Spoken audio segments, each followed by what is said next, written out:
Let's do Aaron first. Aaron, you're opening for Melton tonight. I don't know. I've had a good week. Okay, so already. I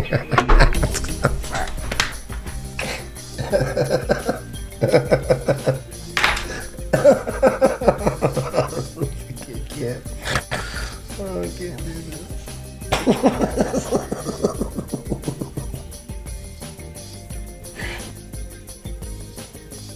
I just don't know if I'd be able to if I had to make a court appearance yesterday and then I show up to do Nightwave today. I just don't know how I could convey to my audience that it's been a great week.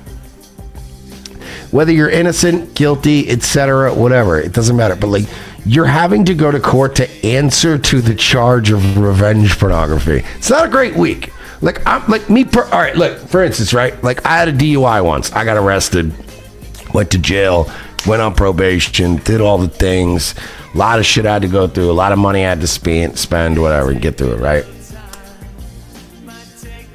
At no point that I was like, any week I had to go to court or meet my probation officer was like, it was a good week. This is a good week. Like, I don't look back on any of those weeks as good weeks historically. So it's not a good week. The fact that you're like, I had a pretty good week so far.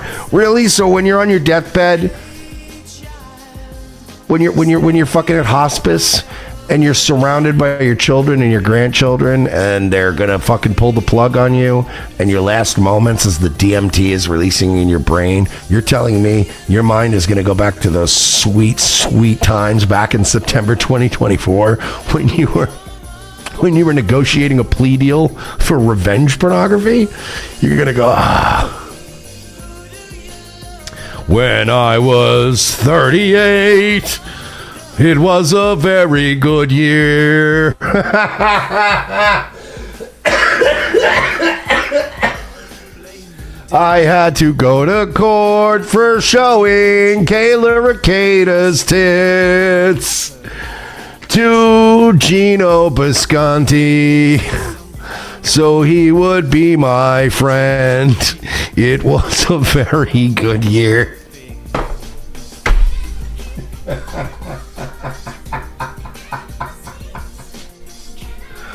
I traded my wife in a hot tub to a law tuber. Then I circled the drain. I barely see my children. And when I do, the sheriff's deputies arrest me at the lake cabin. I'm not a good lyricist. Come on, Aaron.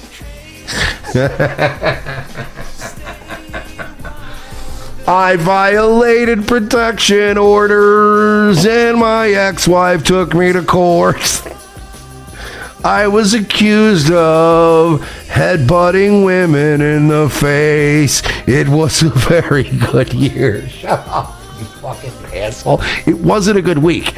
Objectively speaking, would you rather be living this week or go, like, if you died and went into the afterlife and you got to heaven and they said, Aaron, you get to relive the greatest week of your life forever until the end of time.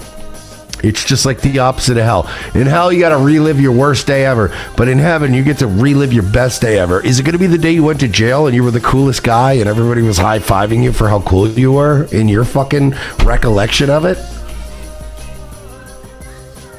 I want to be the main character in Aaron Imholt's universe because it's the coolest guy ever. And everyone just forgives you for everything. I'm enjoying my week so far. Yeah, are you? You went to court for revenge porn. Jesus Christ. I get more upset when the Atlanta Braves lose to the Marlins by one run than this it gets when his whole life is being undone and he's going to be a serial harasser of women and possibly on the record sex criminal. Lorna O'Neill says, any update on court yesterday? Yes, we had a day off yesterday. And I had a court appointment, a court hearing, I guess, at 8:45. It's supposed to be 8:30. I got there. I'm an early guy, so I got there plenty early. And then it just kind of moves back. Fucking nerd. But yeah, we got in there. I think it's all over the internet. What happened? There's nothing I can't really address. We went in. We waived our omnibus hearing. There was nothing to be omnibussing about. Pled not guilty. And now in December, we have a settlement hearing. Look, I knock wood. I don't want to jinx anything. Then don't talk about it at all. I'm feeling good. I'm in good spirits. I don't have any animosity towards anyone. I mean, the prosecutor people are just doing their job, and judge is doing their job, and everybody's doing their job well. My attorney's fucking doing his job. I like the guy. So yeah, look, everything yesterday. He really thinks he's Cumia. It went exactly. There were people.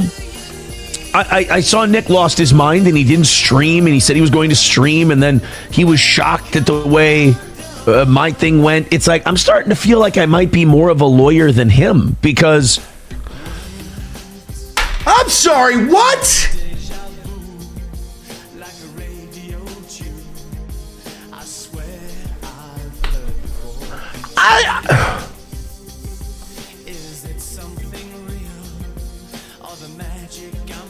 I haven't broke this out in a while, but how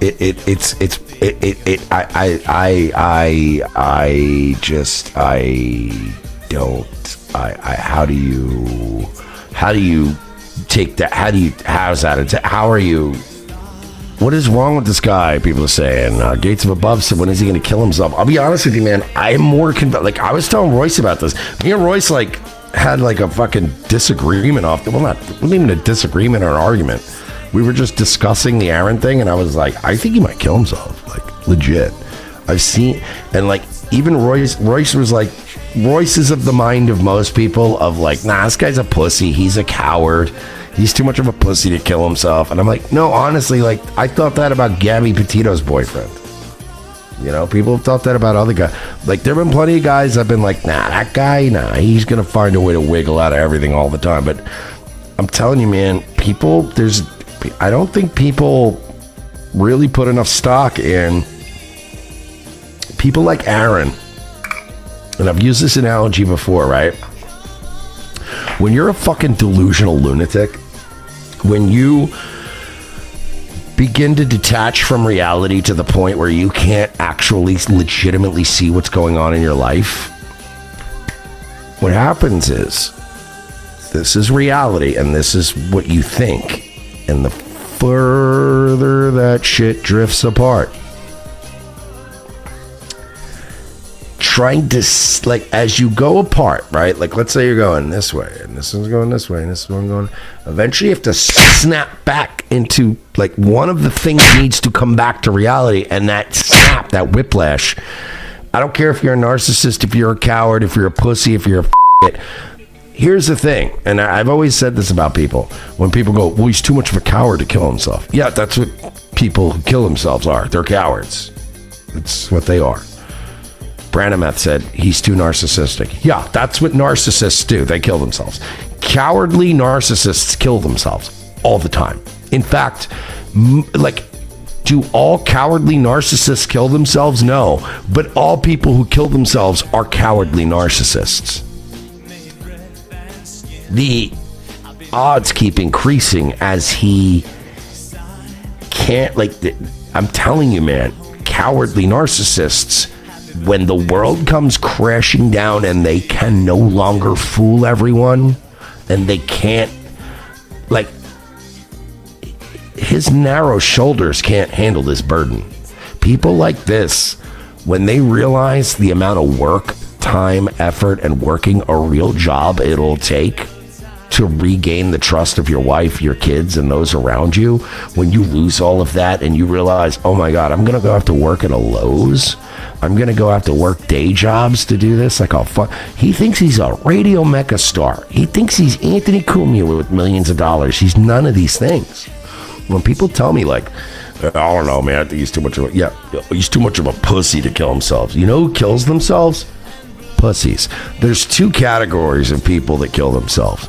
There are people that are at the end of their lives who are in great pain.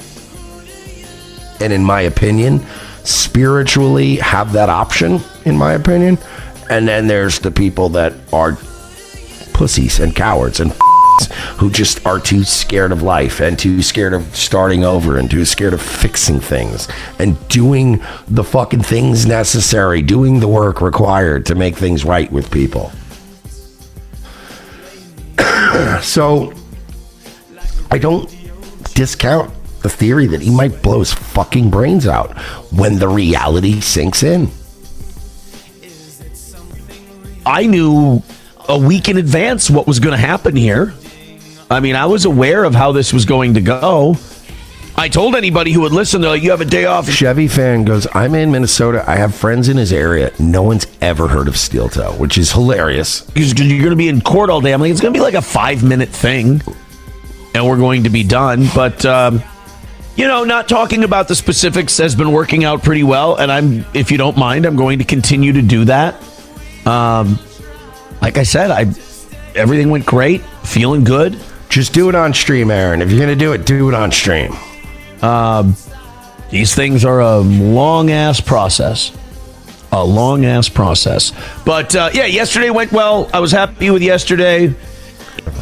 Aaron has supervised visits with his kids. He has had them twice since arrest, both times at his parents' house for the kids' convenience. Yeah, I mean, I don't know the details. I don't like speculating about people's, like, that feels very Melton-esque when we start speculating about, like, people's custody deals, and I don't do that. But I have pointed out many times in his chat that it doesn't sound like, it sounds like the visits with his kids and stuff, it always described as like he's never just with his kids alone, via email that I guess I can touch on real quick. There was a nice moment yesterday where the judge mentioned how there are no electronic or recording devices allowed in any of our hearings, and the reason for that was that somebody and I helped I helped the prosecution and the judge with this, and my attorney helped them out with this. The judge had learned that somebody had streamed my initial hearing, and that's illegal. You're not supposed to. You're not supposed to do that. You can be found in contempt. I'm sorry.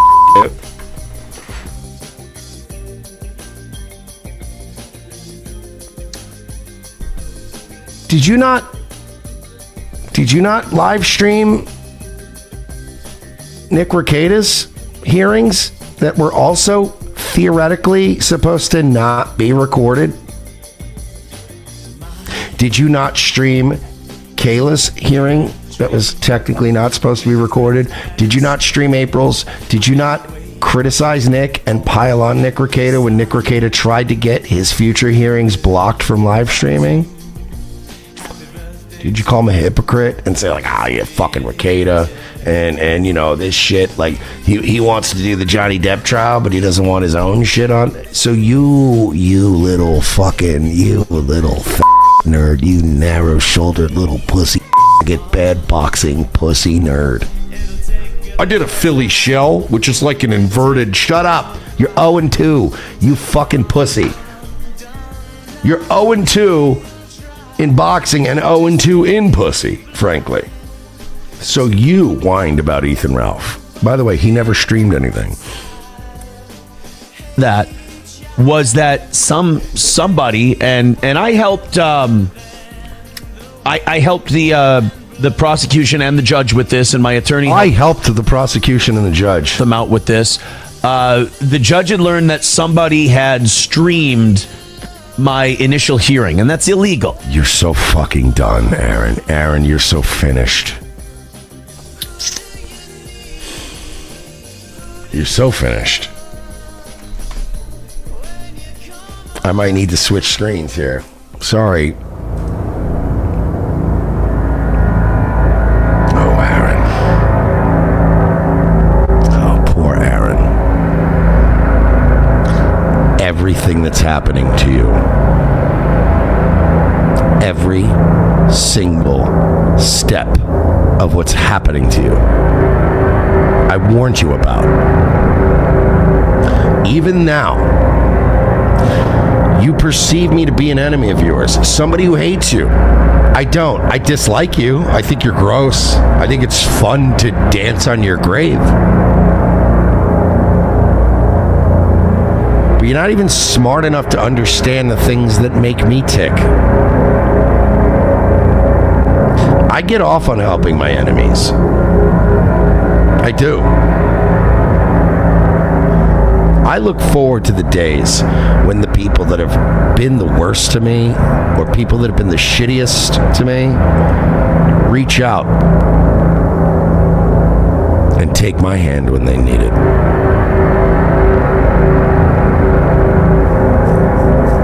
I don't care if it's the little shitty streamers, whether it's the David Walshes, the Redditors, the Pot Awfuls. Someday they're going to be on their fucking ass. And no matter what no matter how insurmountable the odds seem,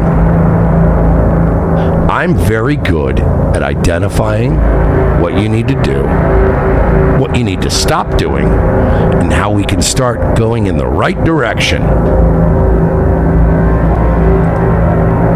But the very people like you who perceive me to be an enemy, I'm not your enemy, bud. I'm not your enemy, Aaron. I was never your enemy. Never were we enemies.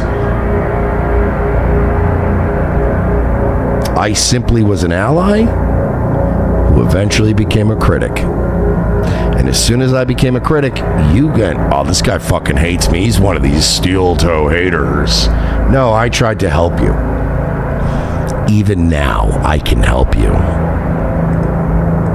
All you gotta do is take my hand. I'll offer this hand. I'm a Christian. I'm a follower of Christ. I truly believe that you should extend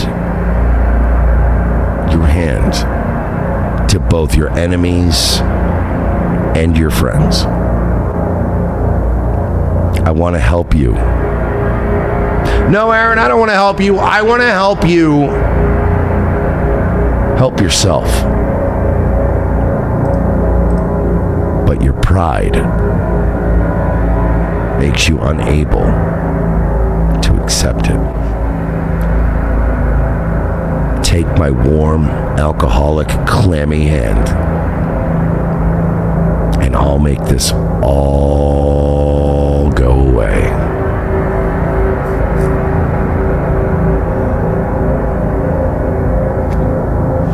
I know in your pride, you will refuse to do this once again.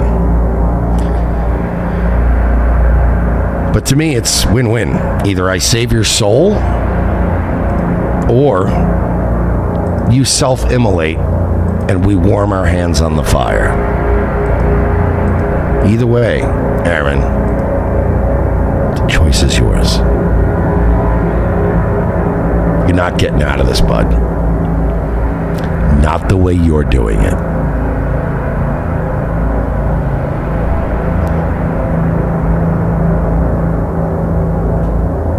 Take my hand. Take my hand. You've never seen me extend my hand to Patrick Melton, have you?